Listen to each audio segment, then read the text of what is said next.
আছে ইসলামী একাডেমির মসজিদের পাশ থেকে যে রাস্তাটা রাজার বাগান কলেজে গেছে সেই রাস্তাটার জন্য বরাদ্দ আছে প্রায় 1.5 কোটি টাকা। এইরকম বিভিন্ন রাস্তার জন্য বরাদ্দ আছে খুব বিগ অ্যামাউন্ট। এই রাস্তাগুলি যদি 75% করা হয় তাহলে আগামী 50 বছরের মধ্যে রাস্তা নষ্ট হওয়ার কথা না। এই দেখার দায়িত্ব কার? আজকে এই সমস্তগুলি দেখেন এখনো পর্যন্ত শুরু করে নাই। আর কয়েকদিন পর বর্ষা শুরু হলে তখন ইসলামী একাডেমি মসজিদের পাশ দিয়ে যে রাস্তাটা গেছে স্যান্ড ফিলিং করেছে, 2 পাশে বালু ফিলিং করা হয়েছে, কিন্তু টেন্ডারে নিয়ম আছে বালু যতক্ষণ ফিলিং করবে সেই বালু বসা না পর্যন্ত প্রতিদিন পানি দিয়ে ভিজাতে হবে, কিন্তু সেটা ভিজানো হয় না। কেন? এটা স্যান্ডটা কম্প্যাক্ট করার জন্যে ওই পানি দিয়ে ভিজাতে হবে, কিন্তু এটা ভিজাচ্ছে না, এটা ভিজানো হচ্ছে না। এগুলি দেখবে কে?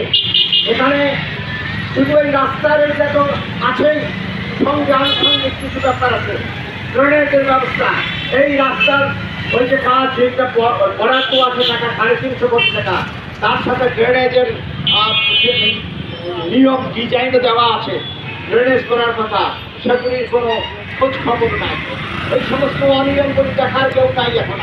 এখন পৌরসভায় মানুষ যারা আসতেছে সার্ভিসের জন্যে এখানে আসলে একটা এই তো ছোটোখাটো কাজ, একটা নাগরিকত্ব সনদ, সেইটা নিতে গেলে 3 দিন ঘুরতে হচ্ছে। ওআরএস গ্রাম দিতে গেলে 15 দিন লাগাচ্ছে। আমরা প্রশাসনের প্রতিনিধি হিসাবে যারা দায়িত্ব পালন করছেন এখানে, তাদেরকে সুস্পষ্টভাবে বলছি, আপনারা যে এখানে বসে দায়িত্ব পালন করতে পারবে তাকে এখানে দেন, যে দায়িত্ব পালন করতে পারবে না তাকে এখান থেকে প্রত্যাহার করে। নয়তো আমরা এর পরবর্তীতে পৌরসভা ঘেরাও করবো এবং পৌরসভা ঘেরাও করে এখানে অবস্থান গ্রহণ করবো। আজকে অন্যান্য আনুষঙ্গিক যে বিষয় আছে, অনেকটা সময় হয়ে গেছে।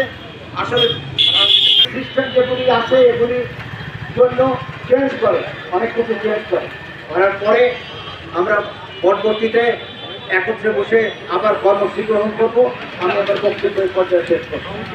ধন্যবাদ জনাব তামিজুল ইসলাম ফারুককে। আমি